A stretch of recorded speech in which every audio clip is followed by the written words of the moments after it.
Hello everyone, welcome back to Biswajit tutorial and geography. Biswajit tutorial এবং জিওগ্রাফিতে তোমাদের আরও একবার স্বাগত জানাই। আশা করি তোমরা প্রত্যেকে ভালো আছো, আর সেই সঙ্গে সামনের এসএলএসটিকে সামনে রেখে তোমরা ভালো পড়াশোনা করছো। আগামী 7ই সেপ্টেম্বর নবম দশমের এবং 14ই সেপ্টেম্বর একাদশ দ্বাদশের পরীক্ষা রয়েছে। তাহলে আমাদের হাতে মাত্র আর 20 থেকে 23 দিন। এই 20টা আর 23টা দিনের মধ্যে তোমরা নিশ্চয়ই আরও ভালো করে নিজেদেরকে প্রিপেয়ার করছো। এবং সেই সঙ্গে যেটা আজকের বিষয় আমার বলার, যে যেহেতু রিটেন পরীক্ষা 60 নম্বরের হবে এবং নেগেটিভ মার্কস থাকছে না, তার মানে তোমরা সবাই কিন্তু সব প্রশ্নের উত্তরই করবে। এবার প্রশ্ন কিছু অজানা থাকবে, কিছু কনফিউশন কোশ্চেন থাকবে, হ্যাঁ, কিছু ইজি কোশ্চেন থাকবে যেগুলো জানা থাকবে। এবার এই অবস্থায় তাহলে আমরা 3 ধরনের প্রশ্ন প্রধানত পাই। একটা হচ্ছে খুব ইজি কোশ্চেন, যেগুলো আমাদের জানা কোশ্চেন। এক ধরনের কোশ্চেন থাকে যে কোশ্চেনগুলো সম্পর্কে আমরা কিছু জানি না বা আমাদের একদম অজানা থাকে। আরেক ধরনের কোশ্চেন থাকে যে কোশ্চেনগুলো দেখলেই আমাদের মনে হয় একটা কোশ্চেনের অ্যান্সার যখন করতে যাই মনের মধ্যে একটা কনফিউশন তৈরি হয়, যে এই উত্তরটা হবে, এরটা হবে না বিয়েরটা হবে না ডিএরটা হবে, এইরকম একটা দোলাচল মনের মধ্যে তৈরি হয়। এবার এই অবস্থায় তোমাদের সামনে আমি 5টা সায়েন্টিফিক টেকনিক, অর্থাৎ 5টা ট্রিক্স বা টিপস আমি তোমাদেরকে দেবো। 5টা ট্রিক্স বলবো, 5টা টিপস আকারে। সেইগুলো কি আমি আস্তে আস্তে তোমাদেরকে পয়েন্ট বাই পয়েন্ট আলোচনা করব। তার পূর্বে বলে রাখি, আমি আমার সাবজেক্ট জিওগ্রাফি। আমি জিওগ্রাফির একটা লাস্ট মিনিট সাজেশন তৈরি করছি। এই সাজেশনটা গতবার মাদ্রাসা সার্ভিস কমিশনের পরীক্ষায় অনেকগুলো কোশ্চেন কমন এসেছিল, আশা করি এইবারও আসবে। তাই তোমাদের সঙ্গে সেই জিওগ্রাফির একটা সাজেশান আমি কিন্তু তোমাদের শেয়ার করব। যারা আমার এখানে বিশ্বজিৎ টিউটোরিয়াল এবং জিওগ্রাফিতে যারা আমার ভিডিও দেখো, তাদের মধ্যে যারা জিওগ্রাফি থেকে থাকো বা তোমাদের যারা বন্ধুরা আছে, তাদেরকে কিন্তু আমার ভিডিওর পরবর্তী ভিডিওটা তোমরা শেয়ার করো, ওই জিওগ্রাফি সংক্রান্ত যে সাজেশানটা দেবো। আশা করি তোমরা তার থেকে কিছু কোশ্চেন তোমরা কমন পাবে পরীক্ষা। আজকের যে বিষয়টা, যে 5টা টিপস আকারে বলবো তোমাদের, সেই 5টা ট্রিক্সের কথা। প্রথমত তোমাদেরকে ওই একইভাবে বলি যে মূলত 3 ধরনের কোশ্চেন আমরা পরীক্ষার খাতায় পেয়ে থাকি বা পরীক্ষার প্রশ্নে পেয়ে থাকি, প্রশ্নপত্রে। নাম্বার 1, কিছু প্রশ্ন তোমাদের খুব ইজি লাগে, সচরাচর করতে পারো, সেটা নিয়ে খুব বেশি ভাবনা চিন্তা করতে হয় না। দ্বিতীয়, কিছু কোশ্চেন থাকে যেগুলো আমাদের একদম জানাই থাকে না। আর তৃতীয়, কিছু কোশ্চেন থাকে যেগুলোকে এমনভাবেই সেট করা হয় যাতে পরীক্ষার্থীদের মধ্যে একটা কনফিউজিং সিচুয়েশন তৈরি হয় বা পরীক্ষার্থীরা কনফিউজড হয়ে পড়ে। এবার এই 2 নম্বর আর 3 নম্বর, মানে কিছুই জানা থাকে না আর কিছু কোশ্চেন দেখেই আমাদের মনে কনফিউশন তৈরি হয়, এই 2 ধরনের যে প্রশ্ন, এই 2 ধরনের প্রশ্নের ক্ষেত্রে এই যে ট্রিক্সগুলো বলতে চলেছি, সেই ট্রিক্সগুলো কাজে লাগিয়ে তোমরা কিন্তু ওই পরীক্ষার বৈতরণীটা, পরীক্ষায় সফলতা অর্জন করার বৈতরণীটা তোমরা পার করতেই পারো। এবার দেখো, একদল খুব ভালো প্রিপারেশান নেয়, যারা দীর্ঘদিন ধরে পড়ছে, রেগুলার পড়াশোনা করে, তাদের কাছে কাট অফ যে কোনো সাবজেক্টেরই কাট অফ তলাটা তাদের কাছে হয়তো সেইভাবে ম্যাটার করবে না। কিন্তু ওই যে বহুল প্রচলিত শব্দটা যারা বলে যে আমাদের মোটামুটি প্রিপারেশান, আবার অনেকে বলে আমি 1-1.5 মাস পড়ছি। তাহলে এই 2 ধরনের যে ব্যক্তিরা, যারা পরীক্ষার্থীরা এরকম প্রিপারেশানে থাকে, তাদের জন্য আজকের ভিডিওটা কিন্তু খুব হেল্পফুল হবে। তুক্কা মারতে হবে, তাই তো? তুক্কা না মারলে, এই তুক্কা মারাটা বা ট্রিক্স মেনটেন করে এমসিকিউ করা, এটা কিন্তু যে কোনো কম্পিটিটিভ পরীক্ষার যারা টপার্স হয় বা র্যাঙ্কার হয় তারাও কিন্তু করে। দেখো, এবার অনেক পরীক্ষায় নেগেটিভ মার্কিং থাকে, সেক্ষেত্রে তো হয়, যেমন এসএলএসটিতে নেই, সেটা আলাদা বিষয়, সবই করতে হবে। যেগুলো নেগেটিভ মার্কিংও থাকে, তো সেক্ষেত্রে তুমি দেখলে যে তুমি যেগুলো জানো সেইগুলো করলে তো কোশ্চেনের যে কতটা কোশ্চেন কঠিন হয়েছে, কতটা সহজ হয়েছে, সেটা দেখে তুমি মোটামুটি অনুমান করতে পারো যে কাট অফ কেমন আসবে। যদি কঠিন কোশ্চেন হয় কাট অফ কম হবে, আর যদি সহজ কোশ্চেন হয় কাট অফ বেশি হবে।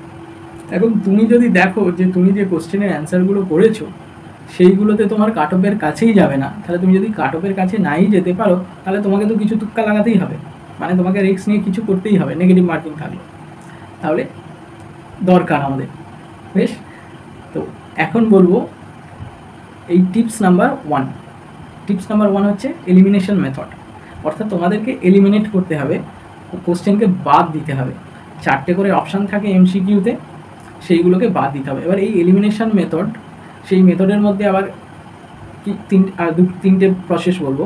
একটা হচ্ছে একটা প্রশ্ন পাবে যেখানে লেখা থাকে যে 4টে অপশান থাকে, তার মধ্যে 3টে অপশান দেওয়া থাকে, আর 4 নম্বর প্রশ্নের উত্তরটা লেখা থাকে, মানে অপশানটা লেখা থাকে উপরের সবগুলোই সঠিক। এবার যখনই লেখা থাকে যে উপরের সবগুলোই সঠিক, দেখবে তোমরা যখন এমসিকিউ প্র্যাকটিস করছো তখনও তোমরা কিন্তু বেশিরভাগ ক্ষেত্রেই 90% ক্ষেত্রেই দেখবে ওই ডি এর অ্যান্সারটা হচ্ছে। ডি এর অ্যান্সার খুব বেশি হয় ওই সবগুলোই সঠিক, এই সময় কিন্তু হয়। আর যখন দেখবে কোনোটাই ঠিক নয়, সেটা 10% থাকে যে ওই অ্যান্সারটা হবে। তাহলে সবগুলো সঠিক, এটা 90% থাকে যেগুলোই হতে পারে। আচ্ছা, সেকেন্ড হচ্ছে রিমুভ এক্সট্রিম ভ্যালু, যেগুলো ধরো যাদের সায়েন্সের সাবজেক্ট আছে বা অন্য কম্পিটিটিভ এক্সামের ক্ষেত্রেও হয়, বা যেগুলো আমাদের প্রিলিমিনারি টেস্ট থাকে সেখানে যেহেতু থাকে আর কি, তো সেখানে দেখবে রিমুভ এক্সট্রিম ভ্যালু 4টে দেওয়া রয়েছে। ধরো 0, 0, 25, 35 আর 108 দেওয়া রয়েছে। এবার 108 দেখো, প্রত্যেকটা সংখ্যার মধ্যে অন্তরটা দেখো 0 থেকে 25, 25 থেকে 35, 35 থেকে 108। তাহলে 108টাকে আমরা প্রথমে এলিমিনেট বা বাদ দেওয়ার চেষ্টা করবো, এক্সট্রিম ভ্যালুটা। আবার এইদিকে দেখো 25 থেকে 35-এর দূরত্বটা, গ্যাপটা হচ্ছে 10-এর, আর 0 থেকে 25, 25-এর, তাহলে আমরা 0টাকেও বাদ দেবো। তাহলে এই কাছাকাছি দুটো ভ্যালুর মধ্যেই কিন্তু উত্তর আছে। তোমরা এগুলো মানে আমরা যখন এমসিকিউ প্র্যাকটিস করি, অ্যানালিটিক্যাল ওয়েতে তো প্র্যাকটিস করি, তখন আমাদের মধ্যে অটোমেটিক এই ধরনের ট্রিক্সগুলো সেট আপ হতে থাকে। বা আমার ভিডিওটা করা আরও যাতে তোমাদের এই বিষয়গুলো মনে থাকে যেন এই মুহূর্তে। আরেকটা কি হচ্ছে না, সমধর্মী উত্তর, সিমিলার কিছু অ্যান্সার থাকে, সেই অ্যান্সারগুলোর মধ্যে কিন্তু উত্তর হয়। যেমন +5 মানে 5, (10, -5, 17, 4টে কোনো একটা অপশান দেওয়া রয়েছে, তার মধ্যে একটা হবে। ওই +5 আর -5-এর মধ্যে উত্তর হওয়ার সম্ভাবনা থাকে, দেখবে এইরকম হয়। আচ্ছা, টিপস নাম্বার 2, এটা হচ্ছে তোমাকে রিকল করতে হবে। মানে তোমার যে মেমোরি রয়েছে সেইখানে, মানে ধরো তুমি যে কোশ্চেনটা পেয়েছো, সেই কোশ্চেনটা তো তোমার যা পড়লে পরীক্ষার প্রশ্নে কোশ্চেনটা তোমার মনে পড়লো এই প্রশ্নটা বা এই সংক্রান্ত আমি কিছু করেছি পূর্বে, আমি যখন প্র্যাকটিস করেছি এই কোশ্চেনটা কোথাও পড়েছি বা এই ধরনের জায়গাটা আমি পড়েছি।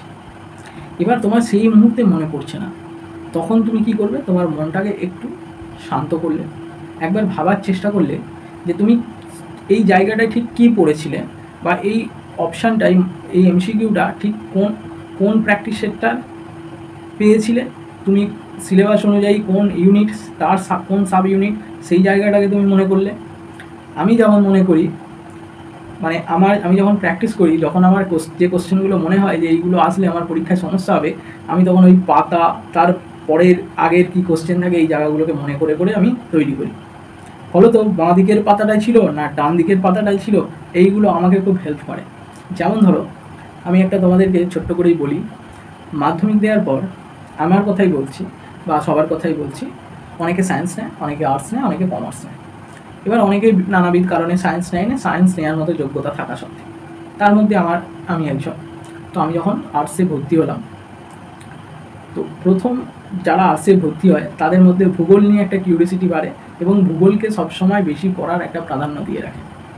এবং এইচএস পাস করার পরও দেখবে যারা প্রথম সারির আর্টসের রেজাল্ট করে, তারা ভূগোল সাবজেক্ট বা জিওগ্রাফি সাবজেক্টে অনার্সের দিকে জেনারেল লাইনে ঝোঁকে, তারপর ইংলিশ আরও সাবজেক্ট আছে যায়। তাহলে একদম আর্টসের ভালো স্টুডেন্টরা ভূগোলকে গ্র্যাজুয়েশন স্তরে বেশি চয়েস করে। তো প্রথম মাধ্যমিক পাস করে 11-এ পড়তে ঢুকেছি। মাধ্যমিক পর্যন্ত ভূগোল পড়া আলাদা জিনিস, ওই সময় ভূগোল ভালো লাগে না, ওই সময় লাইফ সায়েন্স এইগুলো সব ভালো লাগে পড়তে। তো ভূগোলে পড়ছি, প্রথম চ্যাপ্টার 11-এর হাজরা দাসের বই পড়ছি, জয়শ্রী হাজরার বই। প্রথম প্রাকৃতিক ভূগোলের প্রথম চ্যাপ্টার ছিল যে তোমার শাস্ত্ররূপে ভূগোল।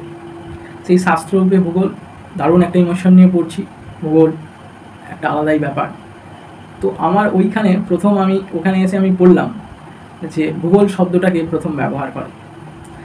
প্রথম ইন্ট্রোডাকশান 4 লাইন ছিল, তারপরে যে শাস্ত্ররূপে ভূগোলের বিকাশ, সেই পয়েন্ট, সেই যে 5 নম্বর লাইনের যে পয়েন্টটা শুরু হচ্ছে, সেখানে লেখা ছিল যে বিখ্যাত গ্রিক পণ্ডিত এরাটোস্থেনিস 234 খ্রিস্টপূর্বাব্দে ভূগোল কথাটি বা জিওগ্রাফি শব্দটি প্রথম ব্যবহার করেন। জিও শব্দের অর্থ পৃথিবী এবং গ্রাফি শব্দের অর্থ বর্ণনা, অর্থাৎ পৃথিবীর বর্ণনা। এইভাবে আমি মনে রাখতাম, আজও মনে আছে এবং হয়তো আমৃত্যুকাল পর্যন্ত মনে থাকবে। আবার দেখো, ভূগোল নিয়ে একটা আবেগ। ঠিক ওখানে পড়তে পড়তে পেলাম, মনে আছে 16 নম্বর লাইনটায়, যে ভূগোলকে দুইজন মানুষ, দুইজন ভূগোলবিদ, দুইজন ভূগোলকে মাতৃবিজ্ঞান বলেছিল, মানে মায়ের সমান বিজ্ঞান। তো কারা? আমার মনে আছে যে হামবোল্ট এবং রিটার বলেছিলেন যে ভূগোলই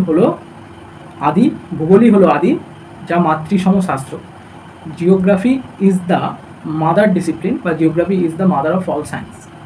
আরেকটা 1622 খ্রিস্টাব্দে ভেরেনিয়াস বলেছিলেন যে ভূগোল হলো মিশ্র গণিত শাস্ত্রের একটা অংশ। Geography is the part of mixed mathematics.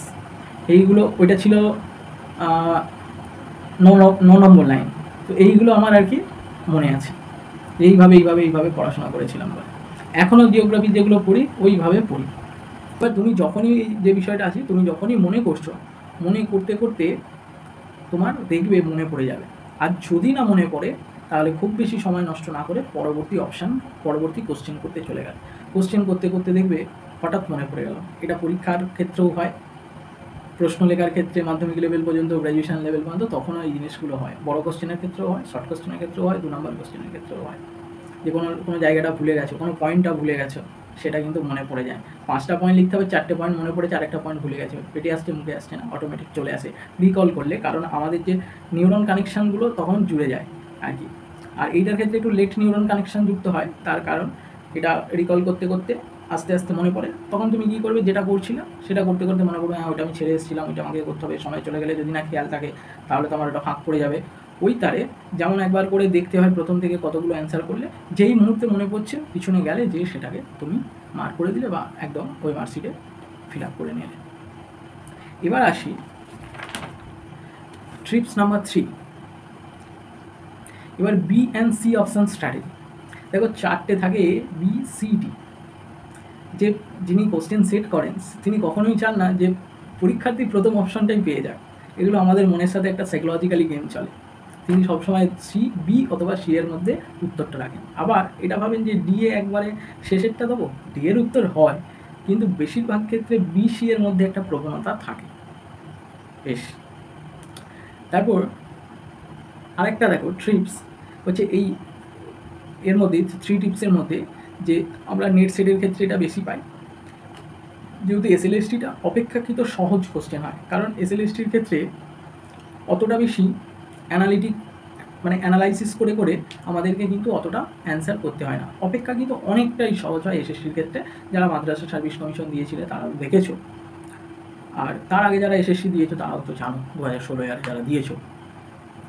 তো তবুও কিছু কোশ্চেন থাকবে যেগুলো কিন্তু ওই বিবৃতি ও কারণ, অ্যাসারশন আর রিজন, এই হিসাবে কিছু কোশ্চেন থাকে। এবার সেই কোশ্চেনগুলো দেখবে উত্তর 4টে থাকে। একটা বলবে both R true but R is the correct answer, both R true, আর বলবে যে R is the correct explanation of A. আরেকটা থাকবে দেখবে বোথ আর ট্রু, বি এরটা, R is not the correct explanation of assertion বাই। আর তিনেরটা থাকবে A is true, R is false, আর তারপরটা থাকবে R is true, A is false. এই ক্ষেত্রে দেখবে এ আর বি ওই প্রথম আর দ্বিতীয়টার মধ্যে উত্তর আসবে। এখানেও সাইকোলজিক্যাল গেম খেলে। কেমন দেখো, যে বিবৃতি 4টে থাকবে, যে বিবৃতি 2টো থাকবে, একটা অ্যাসারশন থাকে, একটা রিজনিং থাকে, ওই দুটো বিবৃতিই দেখবে বেশিরভাগ ক্ষেত্রে ঠিকই দেয়। শুধু তফাৎটা কোথায় হয়, এর কারণ নয় আর এর কারণ, এই জায়গাটা এরা পার্থক্য করে দেয়। যেমন ধরো একটা উদাহরণ দিল, 5 + 5 10, 5 - 5 = 0 বা 0, দুটোই সঠিক, কিন্তু দুটোর সাথে কোনো সম্পর্ক নেই। এক্ষেত্রে কী হবে, যে both R true but R is not the correct explanation of A. তাহলে এই দুটো উত্তরের মধ্যেই কিন্তু বেশি উত্তরটা লুকিয়ে থাকে। এবার আসবো 5 নম্বর টিপস। এইখানটা হচ্ছে মোর প্র্যাকটিস স্ট্র্যাটেজি। এই মুহূর্তে, এই যে সময়টা চলছে, এই মুহূর্তে যে যত MCQর সাথে পরিচয় হতে পারবে, যত প্র্যাকটিস করবে, যত নিজের মধ্যে সেই প্র্যাকটিসকে আয়ত্ত করবে, বুঝবে, তার তত বেশি কিন্তু লাভজনক হবে। যে যত থিওরি পড়ুক না কেন, পিছনে ফিরে গিয়ে থিওরি পড়ছে, হ্যাঁ রিভিশন অবশ্যই কাজে লাগে, সে বিষয় না, কিন্তু তুমি থিওরি যত পড়বে, দেখবে যখন তুমি থিওরি পড়ে এসে মানে এগুলো সাইকোলজিক্যালি হয়। থিওরি পড়েছে তুমি এমসিকিউ করছো, দেখছো যে কিছু মানে অনেকগুলো পারছো যেগুলো খুব ইজি, অনেকগুলো পারছো না, আবার তোমাকে ফিরে যেতে হচ্ছে সেই থিওরির যেখানটা পড়েছিলে সেইখানটা যেতে হচ্ছে। তাহলে যতক্ষণ না এই এমসিকিউগুলোকে রপ্ত করতে পারো কীভাবে করতে হবে, হ্যাঁ, এবং ওইভাবেই ধরে ধরে কিন্তু ওই আবার রিভিশন, মাইক্রো রিভিশন করতে হবে পিছিয়ে, যে এইভাবেই কিন্তু পড়ার নিয়ম, যে তোমার যেই জায়গাটা দুর্বলতা রয়ে যাচ্ছে সেই জায়গাটাকে আবার পড়া, আবার ঠিক করে নেওয়া। এবার এই সময় প্র্যাকটিসটা খুব, যে যত মক দিতে পারবে, যে যত প্র্যাকটিস করতে পারবে, কারণ কিছু কোশ্চেন হিউজ প্র্যাকটিস করলে তোমার পরীক্ষার হলে মনে করবে না এইটা ওই বই থেকে করেছিলাম, এই কোশ্চেনটা তো ছিল, এবার ওখানেই রিকল করলে কিন্তু তোমার মনে আসতে পারে। তাহলে পরিচয় হতে হবে প্রত্যেকটা কোশ্চেনের সাথে। তাহলে এইটা তোমাকে মোর প্র্যাকটিস অফ এমসিকিউ করতেই হবে, তখনই তোমার করতে করতে যে এইটা তো কোনো একটা কোথাও পড়েছিলাম, এটাও একটা ট্রিক্সের মধ্যে পড়ে। আশা করি তোমাদের ভিডিওটা খুব হেল্পফুল হবে। ভালো লাগলে অবশ্যই লাইক করো, কমেন্টস করো, সাবস্ক্রাইব করো এবং বন্ধুদের মধ্যে ছড়িয়ে দিও। তোমাদের আসছি একটা, আমি যাদের জিওগ্রাফি স্টুডেন্ট আছে তাদের একটা সাজেশান নিয়ে, আশা করি সেই সাজেশানটাও তোমাদের অনেকটা উপকার করে দেবে। ধন্যবাদ, শুভরাত্রি।